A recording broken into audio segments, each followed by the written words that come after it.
Mark 4, in a series right now. If you're new with us or you've been gone for a while, or I don't know, you just haven't been paying attention. We're in a series called He is Good, looking at Mark's gospel because that's what he titles his gospel. Jesus is good, basically, is what he says. And then he spends a lot of writing, a lot of ink, trying to communicate that to everybody. Because I think at the end of the day, even people who he's writing to, Christians in Rome, were still wondering, is he good? Because they were being thrown to the lions and a lot of different things going on. And he's like, no, he's good. You need to remember that he's good. And I think that still matters in our culture. And so we're looking at this. We're in Mark 4. And thank you, Andrew, for reading the text. I wanted to start by just giving you just a handful of things. There are certain things in people's lives, my life, your life, that you would see people do and not understand why they do it, but the hidden stuff, like the thing behind the thing that kind of makes a person function and makes a person work. So for instance, if you ever see me in a photo, if I'm ever taking a photo, I normally stand this way, okay? The reason is because I broke this arm when I was 8 years old, and it reformed incorrectly because we didn't have enough money to go to the doctor, and he's like, you're fine, just rub some dirt on it. Well, it broke and then re-healed incorrectly, and so this arm is just really a lot smaller than this arm, and I'm insecure about that. And so normally in a photo, like I will stand this way, and if I ever have to stand this way, I'm normally like arm up here, arm back here, trying to hide it. But that's just like some hidden insight that maybe you didn't know, that now you know. That's the way that functions. Another one is I hate sharing food. I will do it, but I hate it. And so if we're out somewhere and you're like, can I try some of that? It is an act of grace in my life to share my food with you for a couple of reasons. One, I don't know your germs and you keep them. I don't want them. The second is I grew up with 3 other siblings. If I didn't eat, or if I didn't go fast, I had to share food forever. We were splitting Snickers bars. Like it was like everybody get a bite, and I was the third on the totem pole. I got like this. Anyways, I don't share food, not even with Rainey. Rainey hates it. She's like, let's just split something. I was like, buy your own food, or I'll buy it. She's like, I don't want a whole thing of fries. I just want like 3 fries. Then buy fries and eat 3 of them. Stop sharing my food. A couple of Rainey. If you ever walk into our house, you talk about, she's not in here right now, but these are good. If you ever walk into our house and she's listening to hymns, that means she's had a bad day. And so if she's listening to hymns and like old school hymns or something, and she's singing them, that means I know something happened. Something's wrong. She's stressed out. She's listening to hymns. We got the old rugged cross there. Like I'm like, Teddy, run for the hills. Something bad happened. And so we're like, you good? Everything fine? You want me to do dinner? Okay. I'm not going to share my food with you, but we can. I said this last week, but Rainey's a words of affirmation person, and so I could spend $1,000 on her in gifts, and she would still not feel as loved as if I just commented like, hey, you look really beautiful today. That means more to her. It's just the way that she functions. The words of affirmation really stir her up in a way that money never would. I am the exact opposite of that. I don't want your words. I want your money. I want your stuff. Like if you're like, how do I feel loved? Give me things. Like I would like, that's how. And so this is very sweet. It's a huge gift, and I feel very, very loved. But I have people come up to me. I was like, that was really good. I really like. I was like, and Rainey will say this all the time. She's like, I just say these nice things to you. I was like, great. Can I buy that thing I've been wanting to buy? Because that would actually make me feel a little more loved. If you really love me. But there are hidden things in each of us that normally just aren't on the outside. But they actually do define a lot and explain a lot about how we actually function. And the reason I say all of those things, one, is we just want to know each other. But two, Jesus is doing that about the kingdom of God. In this text, what he is doing is he is displaying hidden secrets of how his kingdom works. That's what he's doing. And so when he says in verse 21 through 23, he said to them, do you bring a lamp and put it under a bowl or bed? It's like, no, like this is meant to be disclosed. There are hidden things that are supposed to be disclosed. Whatever's concealed is meant to be brought to the open. And he's saying, that's what I'm doing. If you're wondering why I'm telling these parables and why I'm saying these stories, I'm trying to display hidden things and hidden secrets about how my kingdom functions, how my word works in your life. I'm trying to tell you some hidden stuff that you might not see, and I want you to know that thing. And so 2 weeks ago, when we talked about the parable of the sower, what Jesus was seeking to communicate was what he wants to do. I want to give you my word like someone's sowing seed. I want to give you my word so that it sinks down into your life and bears fruit, so you experience life from it. Every seed is packed. All of my word is packed with life. And if you can sink it down into your soul, it will bear life into you. And so that's what he was trying to communicate 2 weeks ago. And now what he's saying is like, and now I want to show you and teach you and help you understand how it's going to take place and really how it works, so that as you understand not just what I want to do, which is build life into you, but now you understand how it works, you can actually posture yourself in a space where you can experience more and more of that life in you. And so he is good in trying to just explain some things about how his kingdom and how his word works. And so the way that he does this is really through 3 minor parables. And I'm calling them 3 spiritual laws of how his kingdom functions, like the law of gravity. It's not like a law, like a command, but it's a way that the world works. And he is doing the exact same thing. He is giving us 3 spiritual laws about how his kingdom works so that we could go like, oh, as I move into this thing, I understand the functioning of it, and now I know how to experience the goodness from it. And so that's what he's doing. And so what I want to look at today are the 3 spiritual laws of the kingdom of God, and how they work, and how his word works, so that we can experience what he has for us in it. So the first spiritual law of the kingdom is you get out, and this is what Jesus is saying, you get out as much as you put in. You get out as much as you put in. Verse 24 through, I believe, 25, he says this. He says, consider carefully what you hear. With the measure you use, it will be measured to you, and then even more. Whoever has will be given more. Whoever does not have, even what they do have will be taken from them. And in this space, Jesus is using the language of a marketplace back in their day where they had the scales. Go to the next slide here. They would have these scales where you would show up and you would have your grain, and they'd say, put your grain on the scale.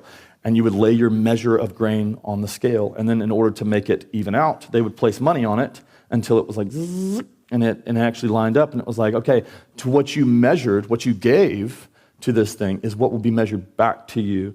And so you gave this much grain, it took this much money to even out the scales, that's how much money you get. So Jesus is using this idea to explain this is also how it works with me, with my word, and with my kingdom.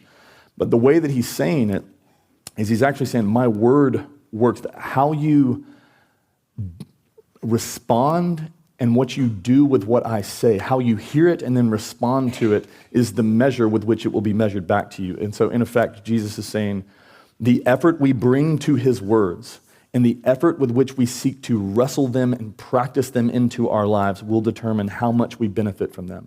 Now, if you are a sovereign grace person or just a gospel-centric person, I love that, so good. But you can think that it's what Jesus is saying is that sounds like works-based faith. I have to work for my salvation, and that's not true. Salvation is free, and I'm only going to say this once. Salvation is a gift, pure gift. But experiencing the goodness of the kingdom, Jesus is saying, hey, it takes effort to seek to understand my word. It takes effort to put my word into your life. And as much as you do that, it will be measured back to you. You will experience as much life as you do work to actually shove it into your heart and into your soul and into your life. And so, because his word is filled with life, as he said 2 weeks ago, what he's saying is our experience of life, if you want to experience life from those words, our experience of life from his word is directly proportionate or connected to how we listen and then how we practice, how you hear what he's saying and then how you put it into your life. N.T. Wright says it like this. He says, Jesus is telling his followers that if they grasp what he is saying and go deeper and deeper into it, they will get more and more from it. The level to which they pay attention to and appropriate, put it in their lives, what he's teaching them will be the level at which they will experience the benefits of the kingdom. And Jesus actually says it works both ways, that it goes back and forth. And so if you think, go to the next slide here, if you think that his word does nothing, I just think it does nothing, and then that will lead you to do nothing with them, he says your experience will be, I experience nothing from them. And that's what he says there at the end. If you think it does nothing, it will do nothing for you, and then you go, see, it does nothing. And even what you do have, even what little understanding or little desire you do have will go away, because at the end of the day, you think, this doesn't matter. This doesn't do anything. And he says, this is the way it works. Or if you think his words, if you believe him, I think his words are filled with life. I think he's good. I think what he's telling me to do is something that I don't quite understand, but I believe it's filled with life.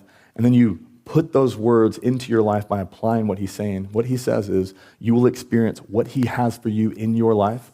you will experience that life he has for you. What I'm wanting to do is give you life, and if you believe that that's true and then you put it into your life, you will experience those things.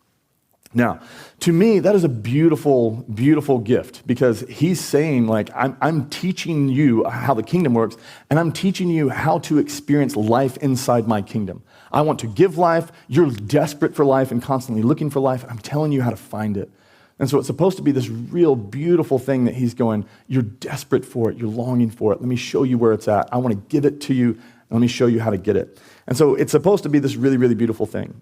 For instance, if you want to experience, and it would work this way, if you want to experience more life inside your marriage, I want to experience what he has, the promises that are available for me inside my marriage. What he's saying and applying this principle is, it's available to you. If you want to experience, it's available to you, and you will experience measure for measure, though. And so the idea is, if you put more of Jesus' words into practice inside your marriage, you will experience more life from God inside your marriage. And so, for instance, if you decided that to practice what Jesus' words for your marriage, we're just going to submit to one another. We're going to practice mutual submission to one another. We're going to start considering the other person better than myself. I'm going to consider her needs more important than mine. I'm going to consider his needs more than mine. If you begin serving one another, outdoing one another, and showing honor, these things that he says relationships function best in these particular ways. We're going to seek to forgive one another. I'm going to seek to own the things that I do wrong. If you can consistently take those words and don't just see them as advice, but you snag them and go, I think I'm going to start practicing this more and more and more inside the dynamic of my marriage. What Jesus is promising is you will receive measure for measure and even more.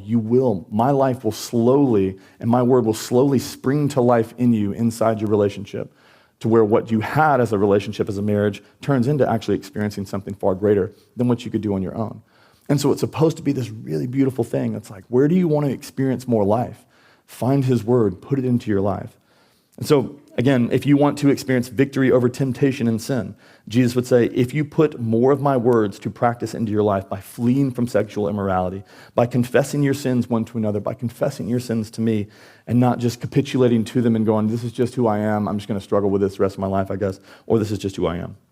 If you choose to practice cutting those sins out of your life and plucking them out, if you take his words on how to deal with sin and you appropriate them into your life, he's saying you will experience more victory over temptation, you will experience more victory over sin, because you will receive measure for measure. But if you think, no, this is just who I am, or this is just what I'm going to struggle with the rest of my life, and you choose not to put those things in, then you're never going to experience any fruit that actually comes from his word, because you're not appropriating it. You're not seeing it and going, I'm going to shove this into my life. If you want to experience more peace in the midst of your anxiety, Jesus would say, put my word to practice in your life. Take it and shove it in there. And what Paul says is, like, if you'd actually do that, he says, when you experience anxiety, when you experience worry, just pray about those things. And we're like, and I'm not anti-medication. I think if you have anxiety and you take medication, great, that's awesome. I also wear a seatbelt in the car, so it's fine. I think those are wonderful things. But Paul says, turn every worry, turn every anxious thought into a prayer. And what Paul says is that if you would do that, over time, what will happen is the peace of God will begin to bear witness and born. It will create things into your life where life will be born in that, to where peace will begin taking over anxiety. But if you choose to go, like, I don't think that'll work. I don't think praying about my anxiety is going to do anything. And then you choose not to do it. Jesus is saying, well, then you're probably going to experience nothing from it. And so over and over and over again, he's just giving us this principle, like the way that you choose to measure it, the way that you choose to understand it and seek to understand it and apply it will be directly correlated to how much you actually experience the goodness from it. To me, the issue that people, in my experience, primarily face is believing that what Jesus is saying is actually true here. It sounds too simple, or it sounds like work, and it sounds like too much effort, and so we struggle to believe that it'll actually do anything. And so they don't believe it'll work, so they don't do it, and then they don't experience it, and then I talk to Christians who go like, that just doesn't work. And what Jesus would say to a person that's like, you think it doesn't work, what he would say is, it's actually working in your life right now. You think it does nothing, it's doing nothing, and you're experiencing nothing. He goes, that's the way it works. It's actively working in your life. That's how it functions. If you think it does nothing, you do nothing with it, it will do nothing for you. What you're experiencing is actually the proof of what I'm saying, not a discrepancy in what I'm saying. And so Jesus would actually encourage us, like, that is the spiritual law. You will get measure for measure. If you hear them, do not believe them, don't do them, you won't experience them. But to those who actually believe them, seek to figure out, I want to wrestle these things into my life and figure out how to do those things, how to practice them the way that he says. He goes, those people will experience more and more life from those things. And this is why he says, consider it carefully. He says, consider carefully what you hear. Consider carefully what I'm saying to you, because there's life in them for you.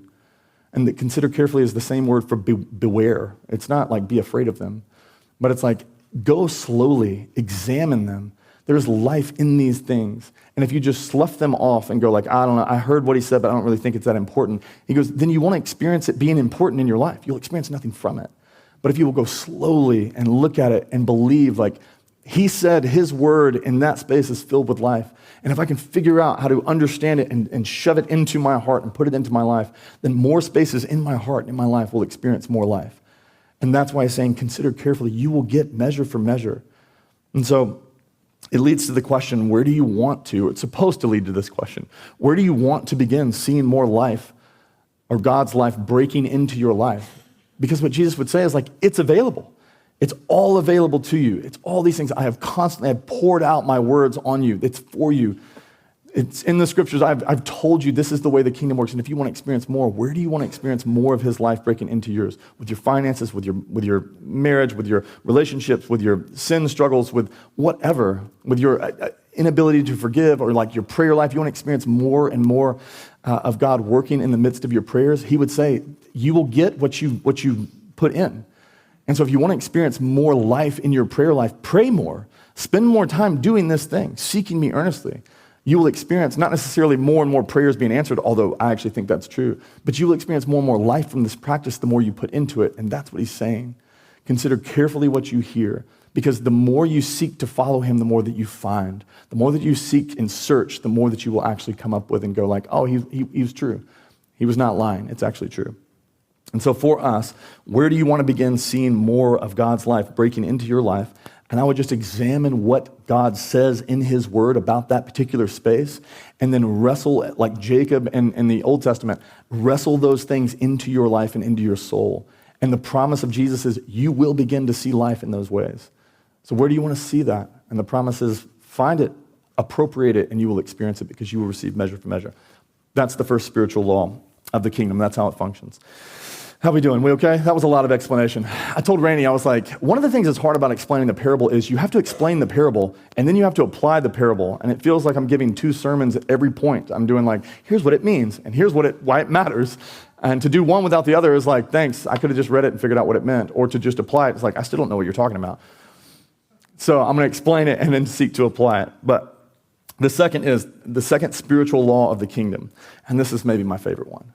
The second spiritual law of the kingdom, Jesus is saying, you will likely not understand how my words will lead you to more abundant life, but I promise you they will.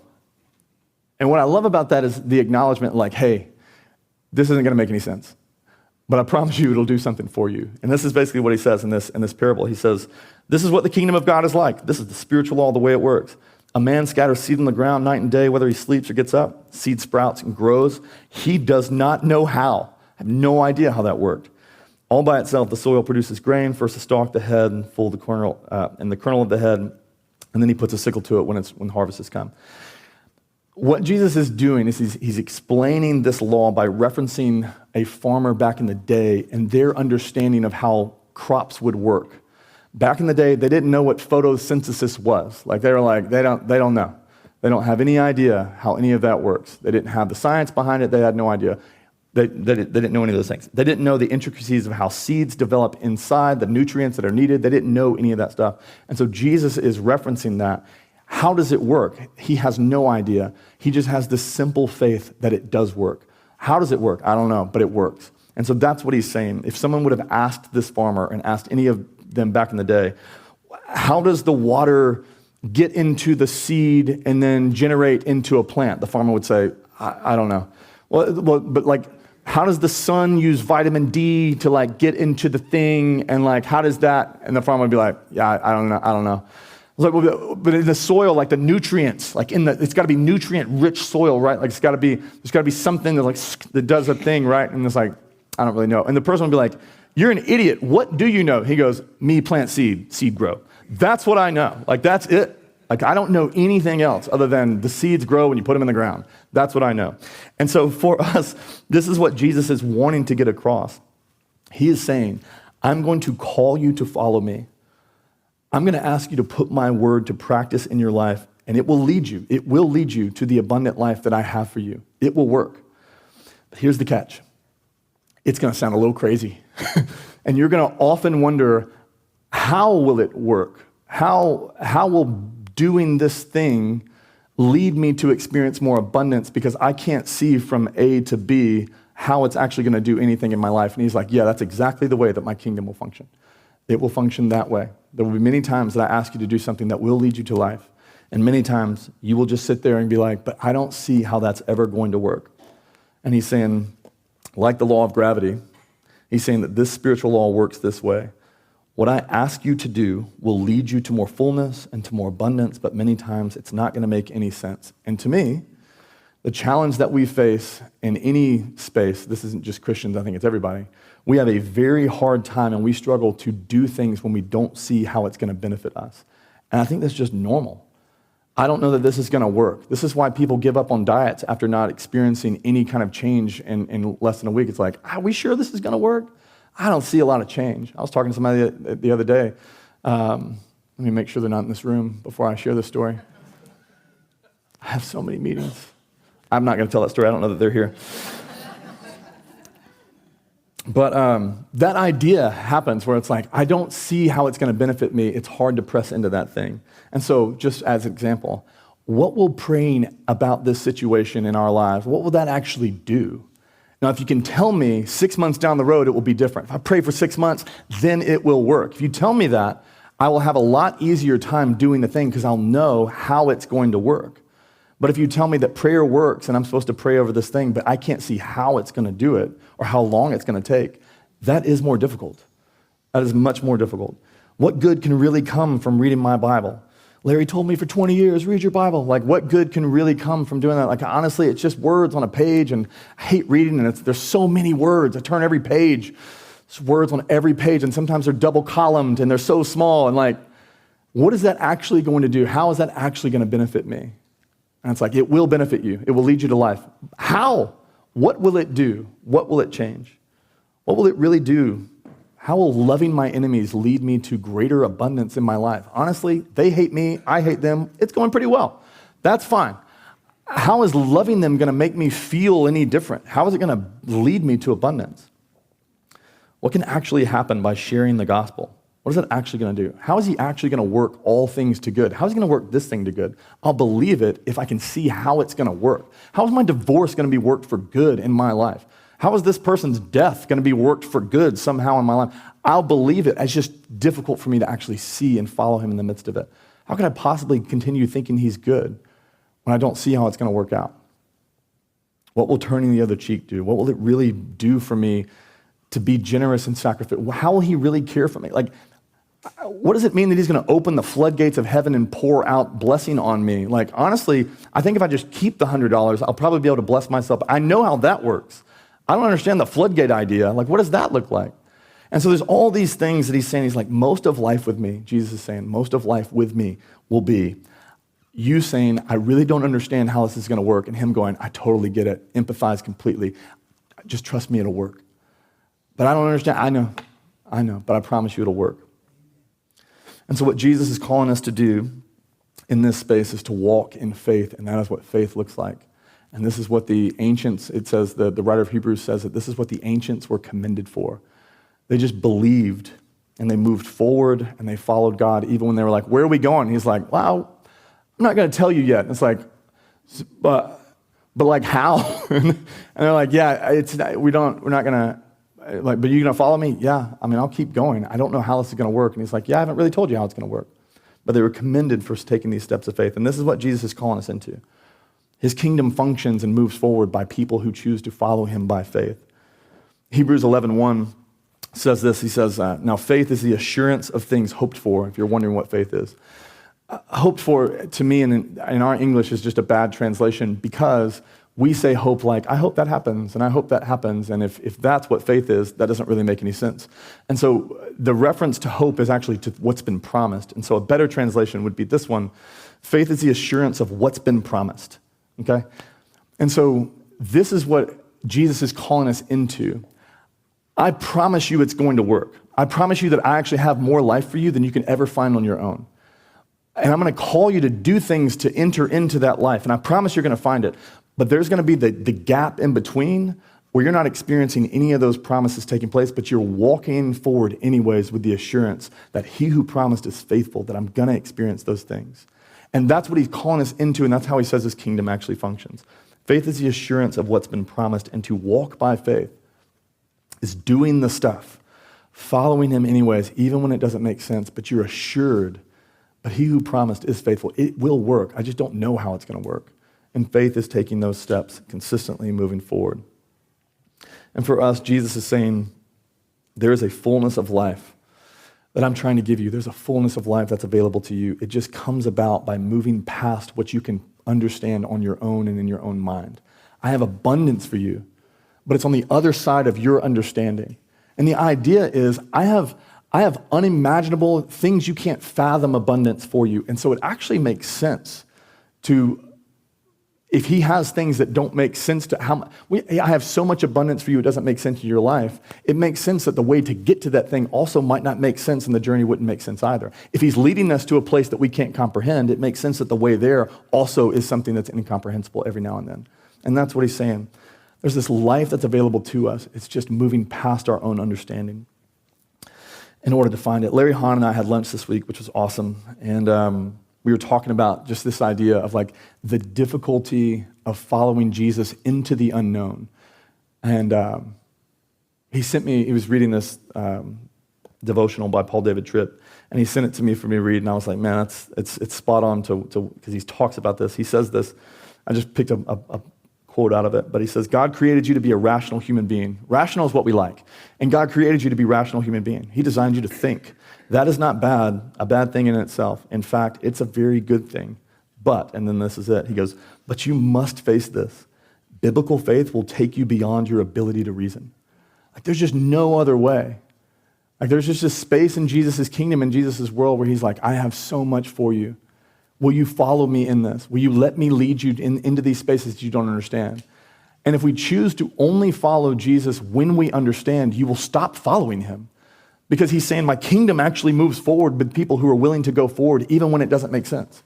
Because a lot of what I ask you to do, I'm not going to tell you how it's going to work. I'm just telling you it works. It's like seed that a farmer plants, and he's like, how's it going to grow into an egg? How does that seed grow into an acorn or an oak tree? How does that one grow into a cypress? And everybody's like, I don't know. I just know that when I plant them, they grow.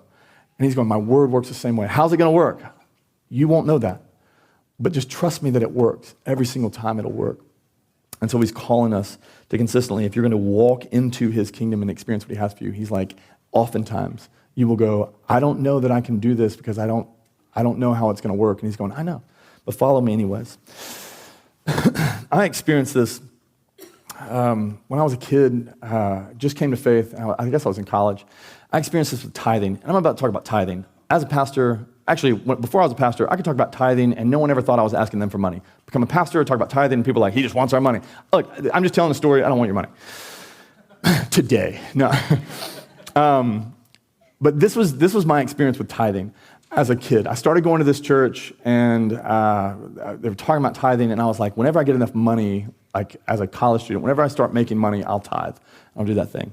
And I made no money. I was working at American Eagle, which was just the worst job in the whole world. And I felt I needed to make more money in order to start tithing. And so working at American Eagle, and they paid me very little, and then they would schedule you for like 20 hours, but then call you and say, hey, there's no one in the mall, don't come in. And so you'd be scheduled for 20 hours, hoping that you'd get 20 hours worth of pay, and you'd end up working 2, or whatever, and they send you home or maybe I'm just bad at my job at American Eagle, and they sent me home anyways. But I was an idiot, and I spent this all happened in 1 week. I was working at American Eagle, and I was scheduled to work 20 hours. I spent money as if I was going to work 20 hours, okay? Spent money I didn't have, bad idea. I I didn't work 20 hours, I worked 2 hours. And so instead of making $200, I made, $20. I don't know, something like that. I don't know if the math works out that way. And in my bank, I don't know about your bank, but when you spend money you don't have, they call those overdraft fees. And I didn't know what those were, but I spent $50 more than I had in my bank account or whatever. And instead of my bank account reading, hey, you're below 50, you're in the negative $50, I was in negative like $325 because for every expense, it was like another 25, another 25, another 25, just dinging. And I was like, somehow I went from having $20 in the bank to having negative $325 in the bank. And I just decided I'm going to tithe. Like, how am I going to do this? And so that was one thing. And then to cap it off, I was interviewing at Starbucks because I was addicted to coffee and I needed consistent hours. And so on my way to my interview at Starbucks, I got pulled over because I had expired tags because I don't have money to buy it and get a new tag. And I got pulled over for that $150 ticket. And I was like, I decided to tithe this week. That's the worst week to ever begin deciding to tithe. I have negative money. God, I'm going to give you negative $4. Like, this is what I have. And so it was super discouraging, and I was like, I keep saying I'm going to tithe whenever I have enough money, and I went and talked to a mentor of mine at Union University where I was going to school, and he was this adjunct professor that was like, I was sharing it with him, and he goes, I'm the same way. As soon as I start making more money, I'm going to tithe. And something clicked in my brain. I was like, oh, I have no money, and I'm saying as soon as I make some money, I'll start tithing. You have a lot more money than I do, and you're still using the same excuse I'm using. And I was like, I wonder if I could use this excuse forever. Like, I wonder if it's just like, I'll never feel ready to begin tithing because I'll never feel like I actually have enough money to be safe enough to tithe. And so that happened in my brain. I was like, oh, well then I'm just going to do it anyways. I'm just going to tithe regardless. It's not going to make any sense. I have no money. And I went and got like an odd job to try and build back some of my money at the bank, and did like some yard work and got $20. And I was like, I'm going to put $2 this Sunday in the offering plate. And so that's what I did. Made $20, put $2 in there. And here's what didn't happen. The floodgates didn't open and money start pouring in. Like, just Joel Osteen style, just killing it. Like, it didn't happen that way. God bless Joel Osteen. But that was not my experience. Money wasn't falling from the ceiling at Bellevue. That's not what happened. Because I don't think that that's actually what Jesus promises us. But here's what did happen.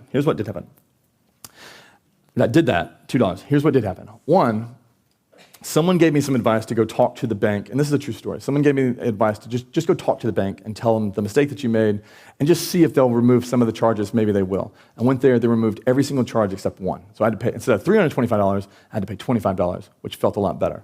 Second thing that happened was I told someone at the church about my ticket, and they were a lawyer or something, and they were like, hey, give me that ticket, I can get you out of it. Like, I'll just take care of it, but you need to get your registration due. I was like, I just need a little bit of money, and then I'll get it done, And so, got my ticket expunged or something, got it removed.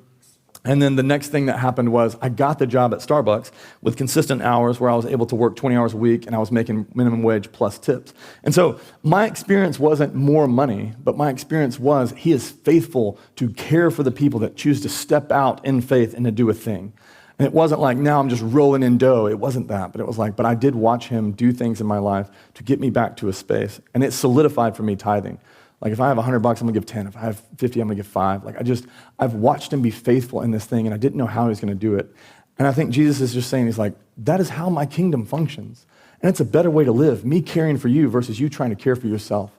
And so he calls us consistently in these spaces to go step forward with me. And I know you're gonna say, but how's that gonna work? What is that gonna do?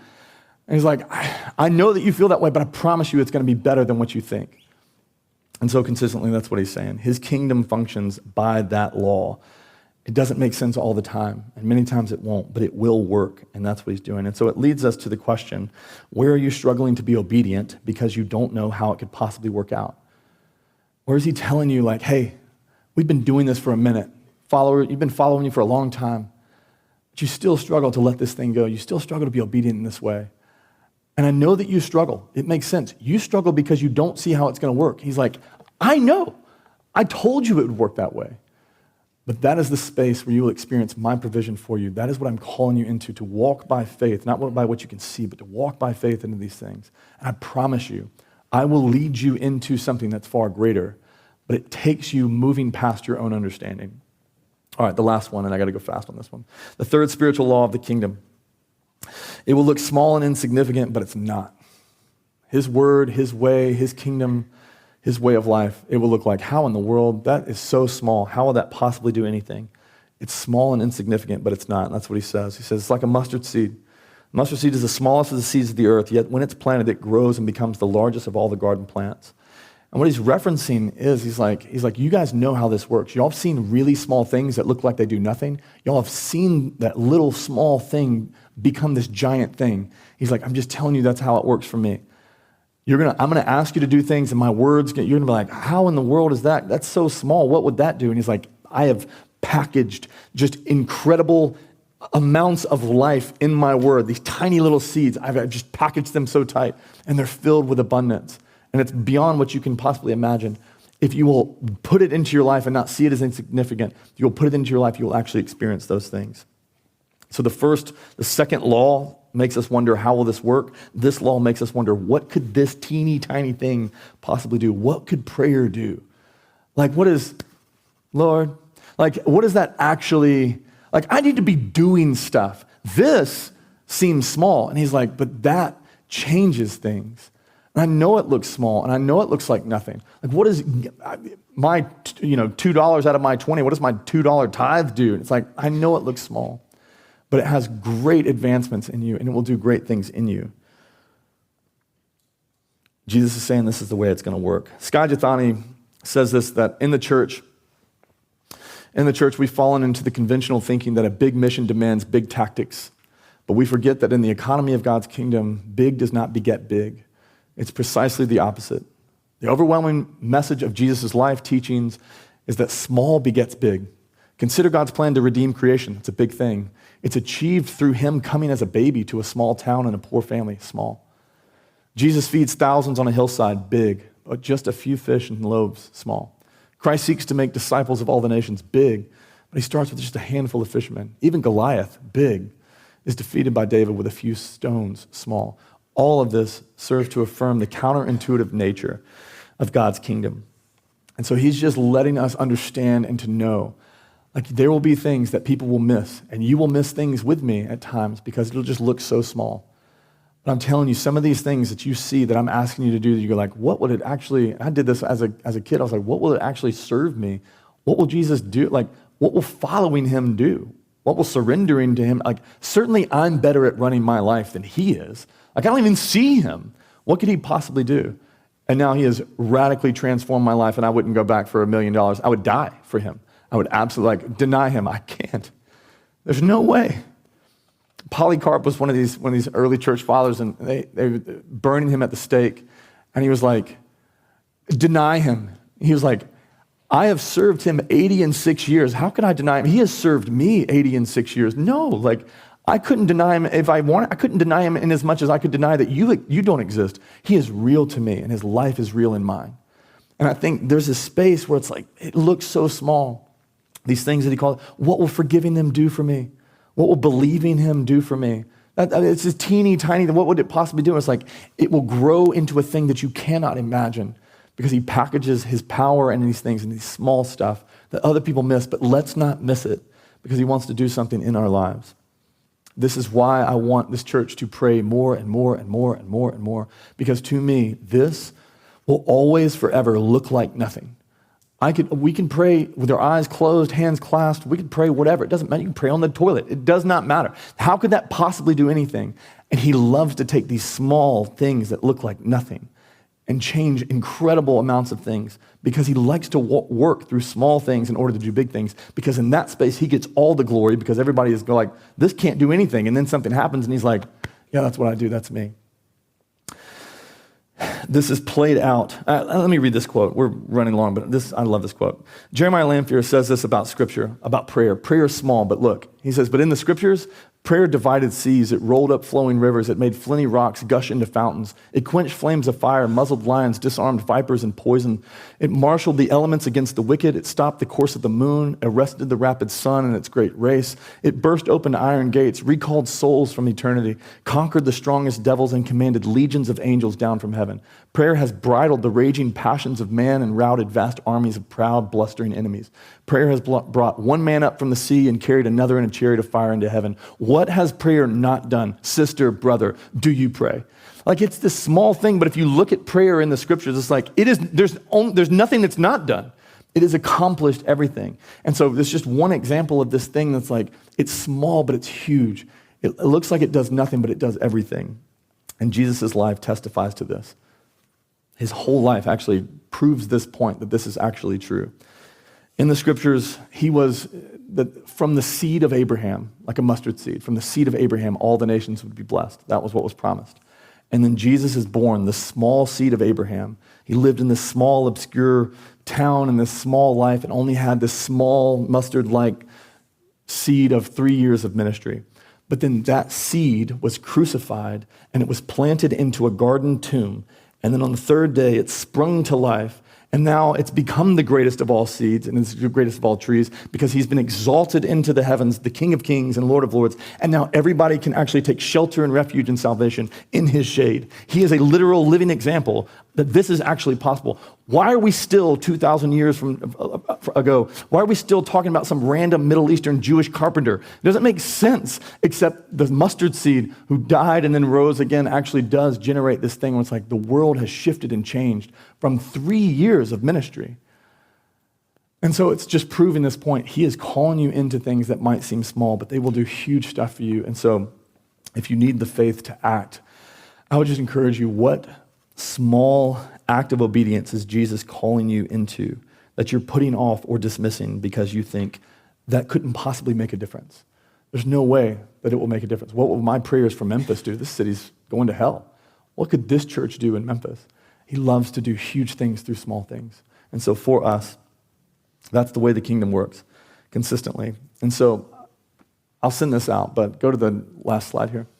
Implications for the kingdom, the spiritual laws of the kingdom. Jesus says, if you want more, more is available, and you will get out of it what you put into it and more. And so where do you want to begin seeing more of God's life breaking into your life? Examine what he said about that space and work it in. The second is Jesus acknowledges it won't make a lot of sense, but if you'll walk by faith, I promise you'll see it. So where are you struggling to be obedient because you don't see how it could work? Follow him in those spaces. And then third, he acknowledges his word and his way will look insignificant. But if you trust him, you will see something beyond what's possible. And so what small act of obedience that Jesus is he calling you into that you're putting off or possibly dismissing because you think it won't make a difference? I would just encourage you with that. His kingdom functions this way. And he has something for us. It just looks different than what we normally see. Let me pray. Father, would you help us to understand, or maybe not understand, just help us to believe that what you say is true. There's these spaces in life with you that look small, that don't make sense, and it's just easier just to do what does make sense. But God, I just pray that you would give us faith.